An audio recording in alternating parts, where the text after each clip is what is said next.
Selamat berjumpa kembali saudara-saudari yang mengasihi Tuhan, dikasihi Tuhan Yesus Kristus.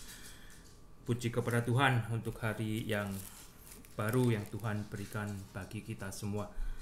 Saya akan melanjutkan dari Filipi pasal yang ketiga, mulai dengan ayat pertama sampai dengan yang ke-11. Saya akan berdoa terlebih dahulu. Bapa di surga, terima kasih untuk hari ini.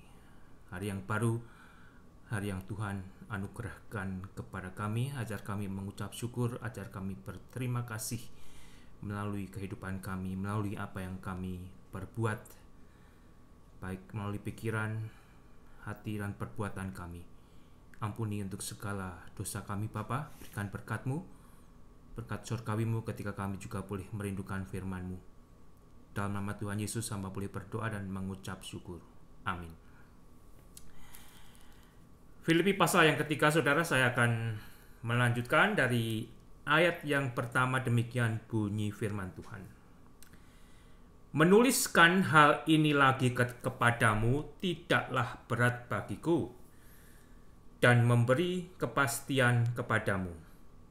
Hati-hatilah terhadap anjing-anjing, hati-hatilah terhadap pekerja-pekerja yang jahat, hati-hatilah terhadap penyunat-penyunat yang palsu. Karena kitalah orang-orang bersunat yang beribadah oleh Roh Allah dan bermegah dalam Kristus Yesus, dan tidak menaruh percaya pada hal-hal lahiriah. Reminder atau peringatan. Apakah saya dan Anda sebagai orang Kristen masih suka diperingatkan oleh firman Tuhan, oleh isi Alkitab? Berapa banyak Anda telah membaca paling tidak Filipi pasal yang ketiga, istilahnya, hanya contoh saudara ya. Berapa banyak Anda sudah membaca Filipi pasal yang ketiga?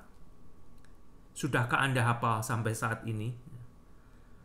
Kalaupun Anda sudah hafal isinya, sudahkah isi Filipi pasal 3 ini menjadi bagian daripada hidup Anda? Kalau belum, janganlah Anda juga bosan untuk diperingatkan oleh firman Tuhan. Bahkan kalau Anda membaca dari Ulangan pasal yang ke-6. Dalam Ulangan pasal yang ke-6 firman Allah berbunyi demikian, mulai dengan ayat yang ke-9, ayat ke-5. Kasihilah Tuhan Allahmu dengan segenap hatimu dan dengan segenap jiwamu dan dengan segenap kekuatanmu. Apa yang kuperintahkan kepadamu pada hari ini haruslah engkau perhatikan. Haruslah engkau mengajarkannya berulang-ulang kepada anak-anakmu dan membicarakannya apabila engkau duduk di rumahmu, apabila engkau sedang dalam perjalanan, apabila engkau berbaring, dan apabila engkau bangun. Haruslah juga engkau mengikatkannya sebagai tanda pada tanganmu, dan haruslah ia menjadi lambang di dahimu, dan haruslah engkau menuliskannya pada tiang pintu rumahmu dan pada pintu gerbangmu. Kalau Anda perhatikan,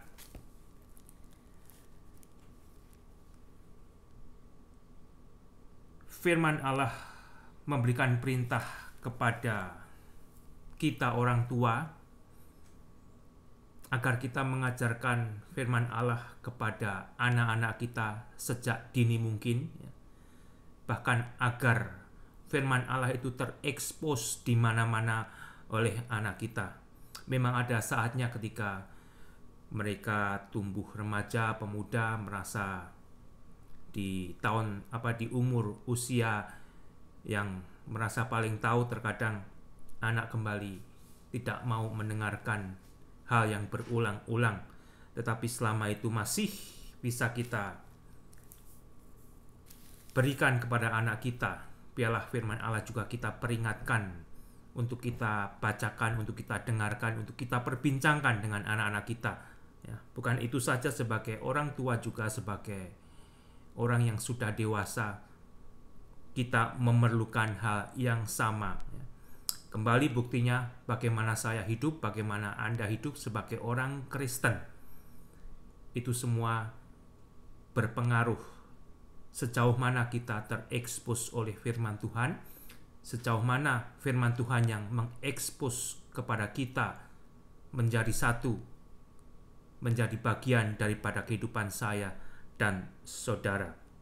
Sehingga kembali saudara, jangan segan-segan, jangan bosan-bosan ya, untuk memperingatkan akan firman Tuhan kepada anak-anak kita, kepada orang lain, dan jangan bosan-bosan juga kita diperingatkan oleh firman Tuhan. Isi peringatan Paulus kepada jemaat di Filipi adalah hati-hatilah terhadap anjing-anjing, hati-hatilah terhadap pekerja-pekerja yang jahat, hati-hatilah terhadap penyunat-penyunat yang palsu. Hati-hatilah terhadap saudara palsu, terhadap guru palsu, terhadap pendeta palsu, terhadap hamba Tuhan palsu. Karena itu ada di sekitar mereka, dan itu juga ada di sekitar saya dan saudara. Agar kita menjadi orang Kristen yang hidup di dalam kebenaran firman Tuhan, biarlah kita justru merindukan akan peringatan demi peringatan dari isi firman Tuhan itu sendiri. Ya, bukan hanya dari khotbah seseorang, tetapi dengan membaca Alkitab, dengan mendengarkan pembacaan Alkitab, karena disitulah sumber kebenaran yang akan menyelamatkan saya dan saudara dari anjing-anjing, dari pekerja-pekerja jahat, dan dari penyunat-penyunat yang palsu. Karena kitalah orang-orang bersunat yang beribadah oleh Roh Allah dan bermegah dalam Kristus Yesus dan tidak menaruh percaya pada hal-hal yang lahiriah. Kepada jemaat di Filipi, Paulus mengingatkan sebenarnya orang-orang yang bersunat adalah orang-orang yang sudah disunat dagingnya. Daging bukan disunat kulit katanya, tetapi hatinya. Disunat dari perbuatan daging, sehingga tidak lagi tinggal dan hidup di dalam dagingnya, tetapi telah hidup di dalam Roh Allah. Ya.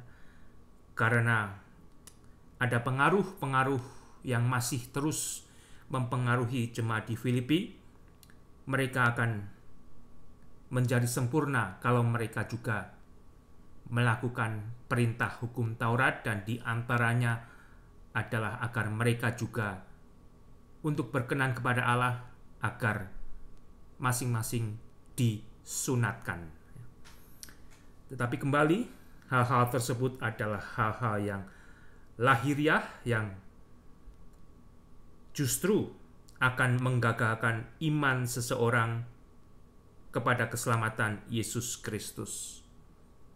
Karena keselamatan manusia 100% hanya tergantung kepada kasih Allah di dalam Yesus Kristus. Tidak ada andil saya, tidak ada andil Anda dengan apa yang secara lahiriah bisa kita lakukan, termasuk menyunat, termasuk hal-hal yang lain. Dan jangan mengira kalau Anda berpuasa, Anda adalah satu-satunya kelompok yang bisa masuk surga. Kalau Anda beribadah di hari Sabtu, Anda adalah satu-satunya kelompok yang akan masuk surga. Itu semua adalah contoh-contoh perbuatan yang lahiriah. Tetapi kembali, orang yang sudah benar dibenarkan Allah, yang sudah diberikan kehidupan kekal, janji untuk masuk surga, adalah orang-orang yang beribadah oleh Roh Allah. roh yang sudah dianugerahkan Allah ketika saya dan Anda, setiap orang percaya kepada Allah dan percaya kepada Yesus Kristus, mengalami kehidupan baru. Disitulah roh Allah tinggal bersama-sama setiap orang percaya. Ada bersama saya, ada bersama Anda, dan kita tidak lagi menaruh percaya kepada hal-hal yang lahiriah, karena kita hanya bermegah dalam Kristus Yesus dan tidak apa yang bisa kita perbuat. Ya, indah sekali di ayat yang ketiga, saya akan ulang saudara. Karena kitalah orang-orang bersunat yang beribadah oleh roh Allah dan bermegah dalam Kristus Yesus dan tidak menaruh percaya pada hal-hal lahiriah. Saudara akan menjadi orang yang berbahagia, orang yang diselamatkan Allah, orang yang percaya kepada Kristus Yesus, orang Kristen, jikalau Anda beribadah oleh roh Allah, bermegah dalam Kristus Yesus, dan tidak menaruh percaya pada hal-hal yang lahiriah. Hal-hal yang lahiriah tidak akan mempengaruhi status Anda di hadapan Kristus Yesus, tetapi justru kalau Anda mengandalkan hal-hal lahiriah agar Anda dibenarkan oleh Allah, hal-hal lahiriah tersebut justru akan menggagalkan Anda untuk bisa masuk surga. Ya. Sehingga kembali, keselamatan manusia hanya 100% melalui iman manusia tersebut di dalam Yesus Kristus. Dan yang percaya, dia akan mengalami kehidupan baru oleh roh, dan roh Allah akan tinggal di dalam orang tersebut. Dia akan memiliki ciri kehidupan yang baru. Ya. Terkadang kalau saya hanya mengatakan, atau orang lain mengatakan, percaya kepada Yesus Kristus maka kamu akan diselamatkan, percaya kepada Yesus Kristus maka kamu akan masuk surga. Kok gampang sekali ya, hanya dengan percaya aja bisa masuk surga.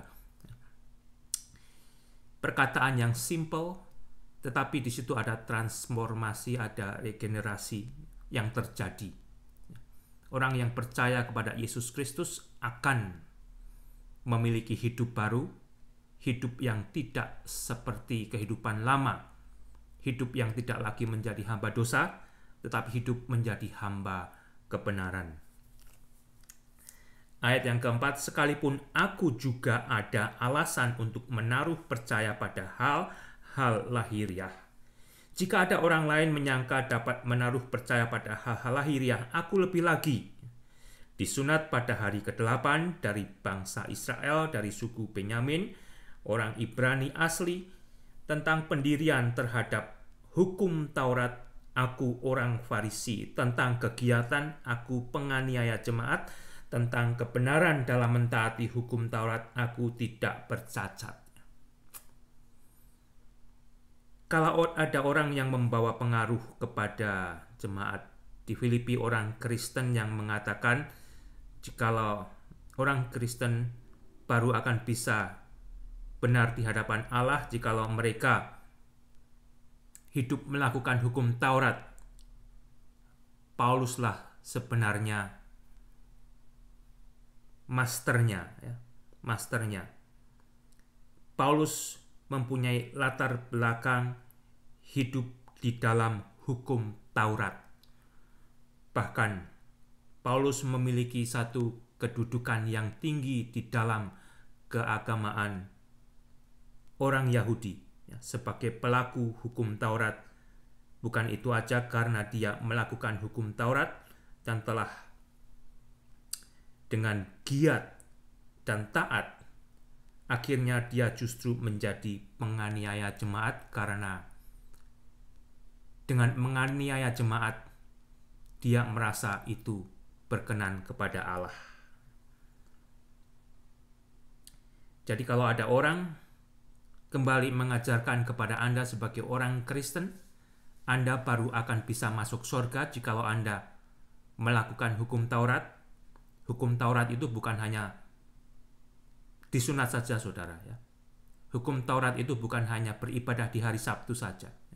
Kembali, hukum Taurat itu jumlahnya kalau Anda detail bisa lebih dari 613 kalau tidak salah. Kalau Anda mau hidup untuk dibenarkan Allah dengan melakukan hukum Taurat, Anda harus melakukannya semua dengan sempurna 100%.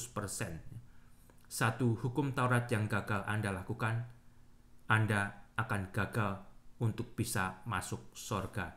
Dan kembali, tidak ada orang yang bisa dibenarkan Allah karena melakukan hukum Taurat. Hukum Taurat adalah penuntun agar manusia diselamatkan di dalam anugerah Allah melalui imannya kepada Yesus Kristus. Ayat yang ke-7, tetapi apa yang dahulu merupakan keuntungan bagiku, sekarang kuanggap rugi karena Kristus. Malahan segala sesuatu kuanggap rugi karena pengenalan akan Kristus Yesus Tuhanku lebih mulia daripada semuanya. Oleh karena Kristuslah aku telah melepaskan semuanya itu dan menganggapnya sampah, supaya aku memperoleh Kristus dan berada dalam Kristus, bukan dengan kebenaranku sendiri karena mentaati hukum Taurat, melainkan dengan kebenaran karena kepercayaan kepada Kristus, yaitu kebenaran yang Allah anugerahkan berdasarkan kepercayaan. Apa yang dahulu merupakan keuntungan bagi Paulus, semuanya itu dianggap telah menjadi rugi karena Kristus.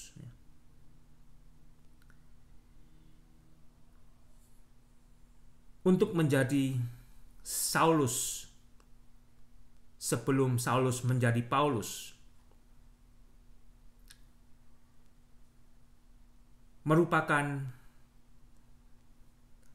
memerlukan satu tingkatan pendidikan yang tinggi, ketaatan yang sungguh-sungguh, ya, untuk mencapai ranking yang saat itu Saulus sudah capai, saudara.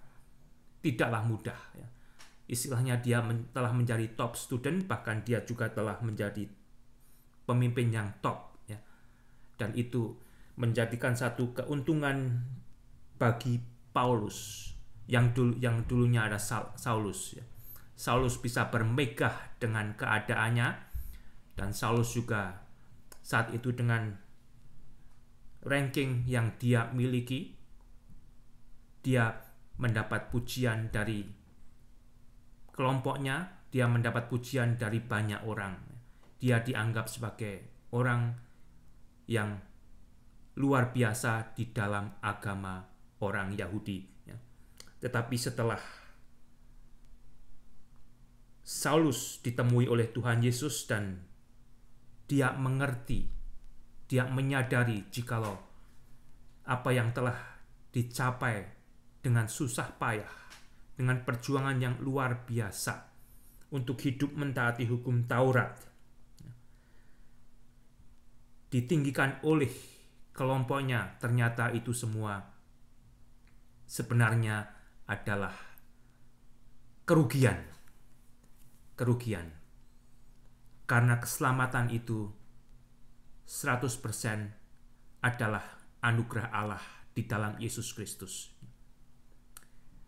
Tetapi saudara, kalau Anda pernah mengalami hal yang sama, Anda akan merasakan hal-hal tersebut akan memuaskan emosi Anda.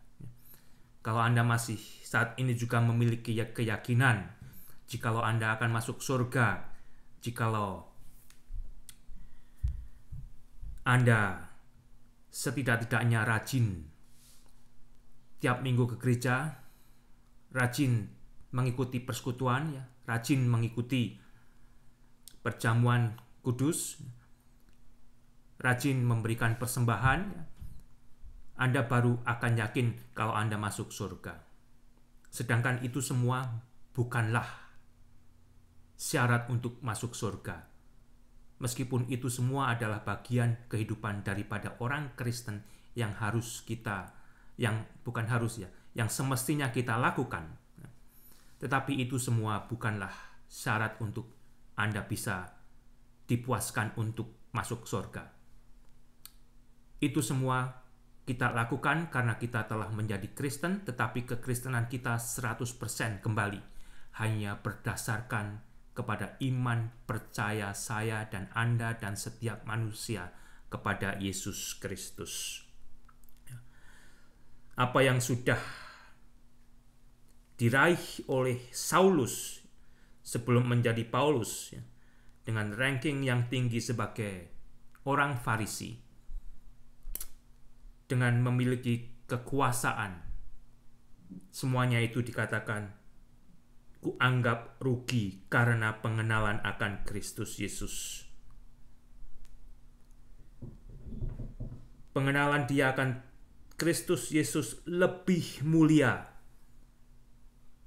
daripada apa yang dia sudah usahakan, sudah perjuangkan dengan keras untuk mencapai ranking dia di dalam agama Yahudi, untuk menjadi orang Farisi, untuk menjadi pemimpin di dalam keagamaan Yahudi. Oleh karena Kristus, Paulus telah melepaskan semuanya itu dan menganggapnya sampah, supaya Paulus memperoleh Kristus. Semua agar Paulus memperoleh Kristus. Kalau Anda mau memperoleh Kristus, saudara, segala pemikiran, perbuatan lahiriah Anda yang Anda kira akan menambah Anda bisa lebih mantap masuk surga, itu Anda harus buang.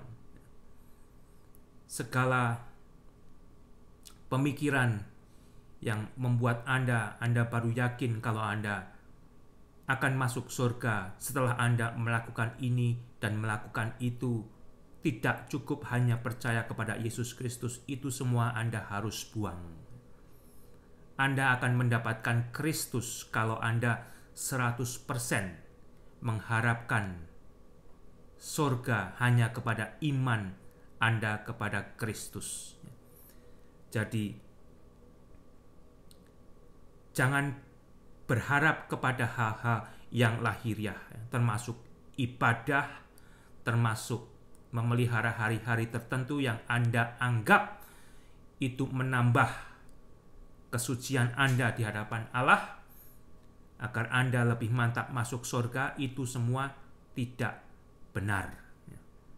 Yang benar, surga akan Anda miliki, surga akan Anda dapatkan, kehidupan kekal akan dianugerahkan kepada Anda jikalau 100% kembali Anda hanya percaya kepada Yesus Kristus sebagai dasar keselamatan Anda. Dan ini masih cukup sulit untuk diterima oleh banyak orang dalam tanda kutip Kristen.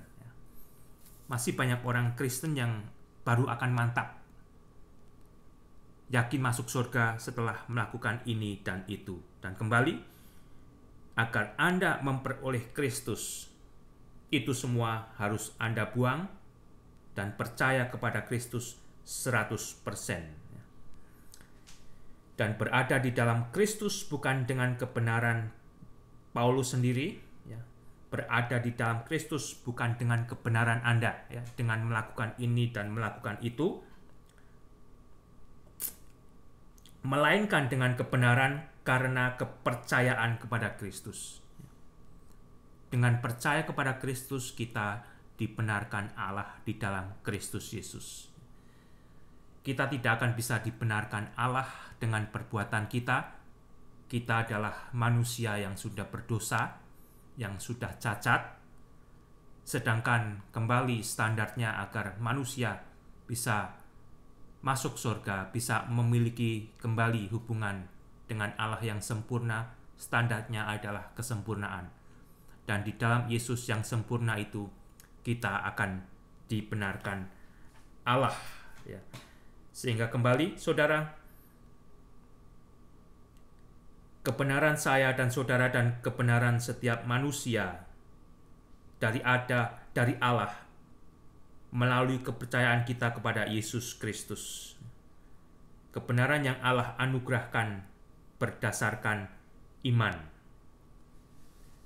Ayat yang ke-10, yang ku kehendaki ialah mengenal Kristus dan kuasa kebangkitannya dan persekutuan dalam penderitaannya, di mana aku menjadi serupa dengan Kristus dalam kematiannya, supaya aku akhirnya beroleh kebangkitan dari antara orang mati.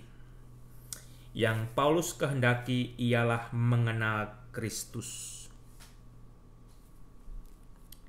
Semoga saya dan Anda, saudara-saudara, saudari-saudari Kristen, kita semua juga memiliki kehendak yang sama, yaitu mengenal Kristus. Jangan stop, jangan berhenti untuk tidak lagi mau mengenal Kristus. Dengan kerinduan tiap hari mengenal Kristus lebih dalam, saya dan Anda akan mengalami pertumbuhan. Saya dan Anda akan semakin mentaati Kristus. Saya dan Anda semua akan dirubah untuk lebih menjadi seperti Kristus. Saya dan saudara sebagai orang-orang percaya, kita akan lebih mengalami sukacita Kristus ketika kita tiap hari menghendaki untuk mengenal Kristus dan kuasa kebangkitannya.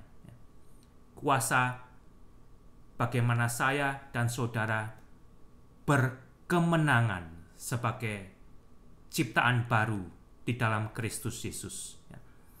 Kita masih berjuang, kita masih mengembara, dan di dalam perjuangan kita, di dalam pengembaraan kita sebagai orang Kristen, sebagai ciptaan baru, terkadang kita mengalami tantangan yang berat.